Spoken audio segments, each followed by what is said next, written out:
വിഷ്ണുമായ സ്വാമിയുടെ, പ്രത്യേകിച്ച് ചാത്തന്മാരുടെ മായ, അല്ലെങ്കിൽ ആ മായ ഉപയോഗിച്ചിട്ടുള്ള ഒരു വശ്യമാവട്ടെ, നമ്മളുടെ ഒരു കാര്യസാധ്യത്തിന് വേണ്ടി ചെയ്യുന്ന പൂജകളെല്ലാതും ഭയങ്കരമായ രഹസ്യ സ്വഭാവമുള്ളതാണ്.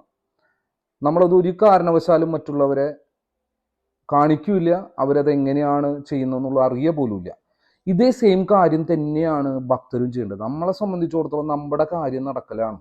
ആ കാര്യം നടക്കാൻ വേണ്ടി വിഷ്ണുമായ സ്വാമിയുടെയും ചാത്തന്മാരുടെയും ശക്തി ഉപയോഗിച്ച്, അത് പണമുണ്ടാക്കാനാവട്ടെ, നമ്മുടെ ജീവിതത്തിലുള്ള പല പ്രശ്നങ്ങളാവട്ടെ, അങ്ങനെയുള്ള ആവശ്യങ്ങൾ നടത്തുന്നത് നമ്മൾ രഹസ്യമായിരിക്കണം. ഇങ്ങനെ ഒരു കാര്യം ചെയ്യുന്നുണ്ടെന്നോ അല്ലെങ്കിൽ ഇതുമായി ബന്ധപ്പെട്ടുള്ള കാര്യങ്ങൾ ഞാൻ ഇന്ന സ്ഥലത്ത് പോയി ചെയ്തിട്ടുണ്ടെന്നോ ഒരു കാരണവശാലും ഒരാളോടും പറയാൻ പാടില്ല. അത്രയും രഹസ്യമായിട്ടാണ് ചെയ്യുന്നതെന്ന് വെച്ചാൽ അതിൻ്റെ റിസൾട്ട് ഭയങ്കര ഫാസ്റ്റ് ആയിരിക്കും.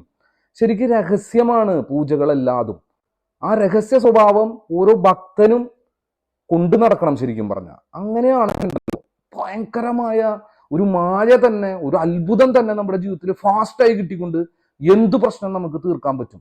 അതൊരു മായയാണ്. അത് കുറച്ച് സമയം നമുക്ക് ഉപയോഗിക്കണം. അതിൽ ഉപയോഗിച്ചിട്ട് നമ്മൾ കയറിപ്പോണം. അതാണ് അതിൻ്റെ രീതി.